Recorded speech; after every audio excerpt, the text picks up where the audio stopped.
It's finally back. And no, I'm not just talking about this YouTube channel, I'm talking about the biggest sporting party on the planet, the greatest show on earth. The FIFA World Cup Qatar 2022 is finally here. And I'm super excited to talk to all of you guys about it on my YouTube channel throughout this 29-day footballing extravaganza. It's the second ever World Cup to be held in Asia. It's the first ever in the Arab world. And most significantly, and everything aside, it's the closest World Cup to India. So how can we afford to miss any of the action? We won't. Some questions need to be answered, of course. Are Brazil going to be able to do what they did back in 2002? Are Spain going to be the force that they were in 2010? Are Germany going to be as powerful as they were in 2014? Are we perhaps seeing a new winner this time in Portugal, maybe Croatia, maybe that golden generation of Belgium still has some spark left in them? More significantly, could we see Messi or Ronaldo enjoying that last dance? Perhaps it's coming home, England. So much to talk about. Let's start with the contenders. Okay, it's only fitting that we start with Brazil, right? The most successful country in the history of FIFA Men's World Cups. The only country that have never missed a single edition of the FIFA World Cup. That's pretty special, right? I'll tell you what's more special, and I'll add a cheeky one in there. They're the only country to have lifted the World Cup trophy in Asia. Remember 2002? Okay, I know. That's going a bit too far, but you never know if omens are anything to go by. But let's talk a few numbers, right? They've only lost one of their last 29 games, and that happened to be the Copa America final to Argentina. But that aside, they've got some serious attacking talent on display. Obviously led by the talismanic Neymar Jr., who's closing in on Pele's all-time goal-scoring record for Brazil. And he'll be supplying the bullets to the likes of Rafinha and Richarlison, who could be leading their line. Vinicius Jr., for all you Real Madrid fans, he's been breathing fire in the Champions League and beyond. And Gabriel Jesus, for all you Arsenal fans, I'm sure that puts a smile on your face. Some concerns, however, in the middle of the park. Will Casemiro and Fred be the perfect shield in the middle to be able to counteract the best? They'll have to find some answers to that question. They'll have to find an answer to another question. Remember 2014 semi-final and what Germany did to them? Remember what Belgium did to them last time around in the World Cup? Can they perform on the biggest stage and be able to handle the weight of expectations? This is a land that eats, sleeps and breathes football. Joga Bonito, right? Can this generation finally deliver? Time will tell. They've got Serbia, they've got Switzerland, they've got Cameroon in their group, and I'm expecting them to top the group and go through to the next round. Uske baad kya hoga? We'll talk about that later.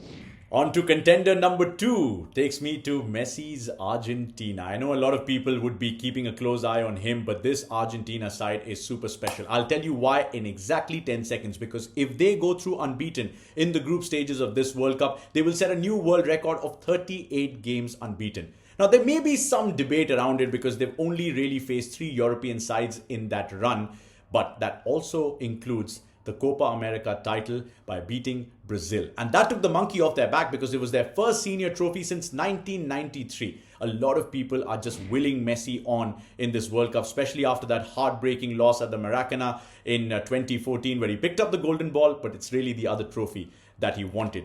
What's most significant from Argentina's point of view is that a lot of senior players have announced their retirements or have moved on. So it's cleared the roster for a lot of young attacking talent to come through. So possibly more bullets from Lionel Messi and somebody who will actually put those chances to bed.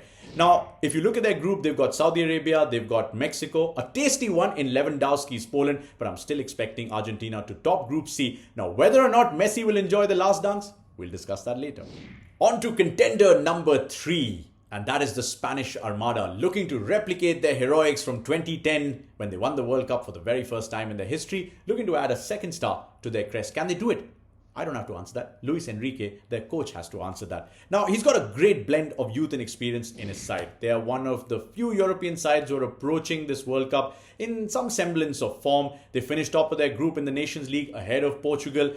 The problem is, can they convert all that possession into all the chances, into all the goals? That's a question that Luis Enrique has to answer. What he doesn't have to answer is that he's got some great young attacking talent at his disposal. Remember Pedri? Of course, Barcelona fans remember him. Voted the best young player in Euro 2020. Remember Gavi? One of their youngest ever goal scorers. Remember that sensation Ansu Fati? Barcelona fans are going to have a party watching these 3 in action, particularly if they prove to be the X factor for this side. They've also got the experience of Sergio Busquets, who was there in 2010 when they lifted the World Cup. Amongst all of this, I think the question that they really need to answer is the German question, because Germany are in their group apart from Costa Rica and Japan. Now, can they get past the German challenge? If they do, I have a feeling they'll go deep into the tournament. But time will tell. Takes me nicely to contender number 4. That's the 4-time champions. Germany, of course. Trust me, if you're Spain, the last thing you wanted to see was Germany in your group. But that's how Group E has panned out. Some people are calling it the group of death. Time will tell. But what Germany have done beautifully is they've got the freshness of somebody like Hansi Flick. Remember Hansi Flick, the guy who won 6 trophies with Bayern Munich in a season? Absolutely phenomenal. That's what they needed after 15 years of Yogi Low. Now their form has been a bit of an anomaly because they won 9 out of their 10 games in qualifying, but cut to Nations League, they won only 1 out of their 6 games. I'm scratching my head to understand what happened there. But what they have got, and in abundance, is a lot of talent all over the park. They've got somebody like a Gundogan, Man City fans, smile, smile. They've got somebody like Joshua Kimmich from Bayern Munich. They've got Leon Goretzka. They've got speedy wingers in Leroy Sané and Serge Gnabry. They've even got the wonder boy in Jamal Musiala. But more than anything, they've got the machine, Thomas Muller. Out of all the football players who arrived in Qatar, nobody has scored more World Cup goals than Thomas Muller. So watch out for him. And watch out for Hansi Flick and for this German machinery that'll be looking to stop the Spanish Armada in their group. They should be able to handle the other 2 challenges quite comfortably. If they beat Spain, I won't be surprised if they make it to another semi-final. You never know. Maybe another final. On to the defending champions, the French national team. By the way, nobody's really defended their World Cup crown since Brazil did it in 1962. So it's clearly been a while. Can the French do it? Possibly yes, but if you look at their Euros, you'll say no chance. If you look at their Nations League performance, where they finished 3rd in their group, won just 1 out of their 6 games, you'll say definitely not. Let's talk about some other contenders.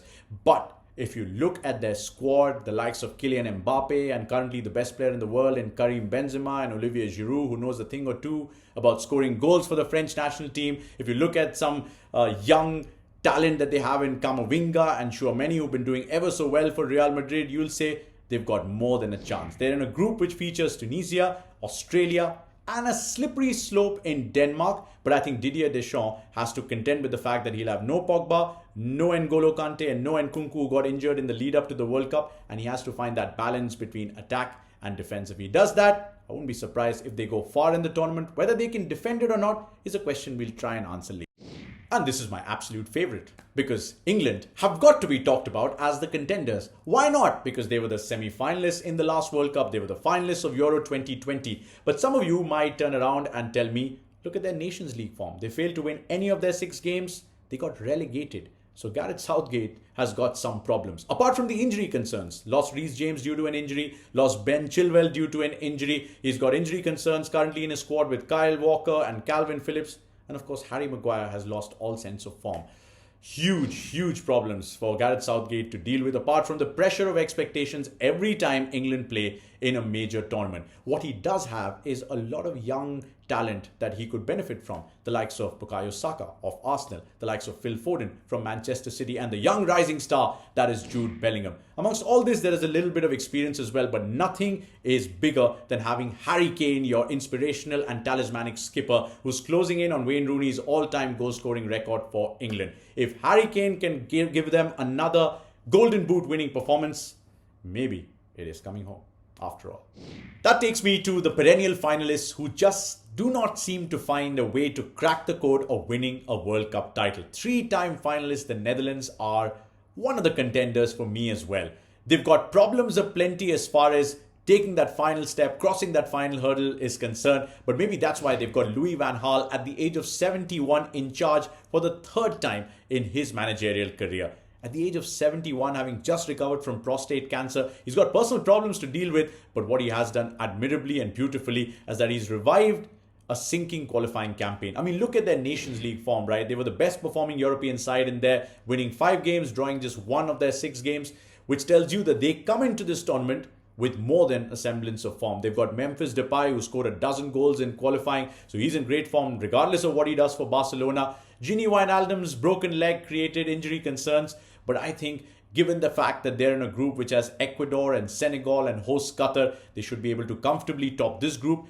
And how many steps further they can go will depend a lot on Louis van Gaal and the mentality. The Netherlands, we're watching you.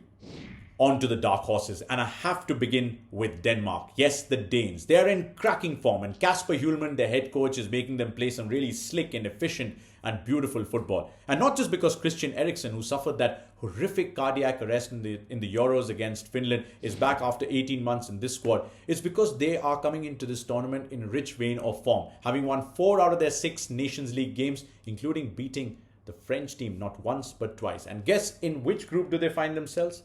With France yet again. I have a sneaky feeling that if France slip up or have a mentality issue or some bust up in their camp, Denmark are going to surprise them and top this group. That's why they're being called the underdogs, and maybe even go deep into the tournament just the way they showed with their mentality and their mindset in Euro 2020. How could we not talk about Belgium, right? I mean, the golden generation of Belgium has been talked about for the last 10 or 15 years perhaps, but they just haven't managed to take the next step. And a lot of people, I think, would have thought the last World Cup where they finished in 3rd place would just be it. But this is still a team that has possibly one of the best players on the planet in Kevin De Bruyne. Absolutely love watching him play, even though I'm not a Man City fan. Still the team of Eden Hazard. Still the team of Thibaut Courtois, who almost single-handedly won Real Madrid that Champions League final. What can he do for country? Well, Romelu Lukaku is pretty much the same, right? What he cannot do for clubs sometimes, he definitely does for country. So they've still got these big names. Their problem lies behind in defense. When you've got the likes of Alderweireld and Vertonghen, who are collectively 68 years of age, you've got problems if you're the Belgian coach. Now, can they somehow surprise a few of the teams in their group like Canada and Morocco and Croatia in a very tasty fixture to be able to convincingly outclass them just the way they did Poland by beating them 6-1 in June? I wouldn't put it past them, but it's got to be something in the head, something between the ears that's got to click for Belgium for them to really make this golden generation of Belgian footballers count. How could we not talk about Croatia as one of the underdogs? Can we still call them underdogs, by the way?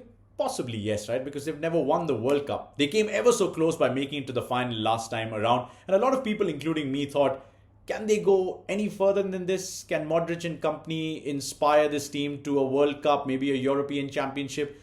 Possibly not, right? Especially after how they performed in Euro 2020, where they lost out to Spain, I think, by a 5-3 scoreline in the round of 16 fixture. But since then, they've only lost one of their next 11 games and even beaten the likes of France and Denmark. Maybe, just maybe, the likes of Luka Modric and Vida and Kramaric and Perisic have that final push left in them to inspire Croatia to not just be underdogs, but be champions after all. And I'm going to club the final 2 teams who I think are underdogs in this tournament as well, because they both happen to find themselves in Group H. A group that you certainly do not want to miss, because it's got Luis Suarez, it's got Cristiano Ronaldo, it's got Uruguay, it's got Portugal. Let's talk about Uruguay first, right? They had to make the difficult decision of letting go of their head coach for 15 long years in Oscar Tabarez. In comes Diego Alonso, makes them win 4 games in a row, and they make it to Qatar. They get on that flight.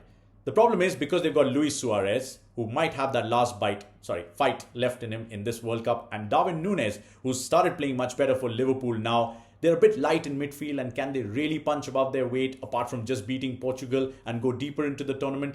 I'm not too sure about that, but I'll never put any fight beyond Uruguay, especially in a World Cup. Let's move on to Portugal, of course. All eyes on Cristiano Ronaldo after that explosive interview that he's given and said all those things about Manchester United and the problems with the coach and the backroom staff and all of that over there. But the focus in his head obviously remains the World Cup. He's won the European Championships. He's won the Nations League. It's really the World Cup that he wants, because he knows that time is running out. Now, Portugal have problems, obviously, because of form and injury. They had to come into Qatar via playoffs because they finished below Serbia. Even in the Euros, they had a form which had nothing really much to write home about. And injuries to Diogo Jota and Pedro Neto haven't helped. Can they gel together as a team? Can the influence of Cristiano Ronaldo not interfere, but in fact inspire them to glory in this World Cup? And similarly, for Uruguay and Luis Suarez and Darwin Núñez, this is a really promising group that you should not miss. But how far these 2 teams go, it depends on the kind of football they play on the day. But they're underdogs nonetheless. And with that, I've come to the end of my list of contenders. Of course, you can feel free to agree or disagree, add some teams or subtract them if you think they're really not worth our while. But what's the most exciting thing is that the World Cup starts today in Qatar. And I can't wait to bring all the live action to you, which you can catch by downloading the Jio Cinema app absolutely free of charge, no matter which SIM card you have, and you can watch the World Cup for free free. Or join me on the Sports 18 network, where I'll have the fabulous company on the Visa Match Center live show of Luis Figo, legend, Wayne Rooney, absolute legend, Sol Campbell and Robert Perez and Pradyum Reddy, and a lot of names that you would love to see and hear from in the course of this 29-day footballing extravaganza, covering every game possible. Every match day, 1 hour before kickoff, and of course, on every day on my YouTube channel, I will be coming up with something new, something different to talk about from the stories of the World Cup. So until then, it is goodbye. But don't miss the World Cup tonight.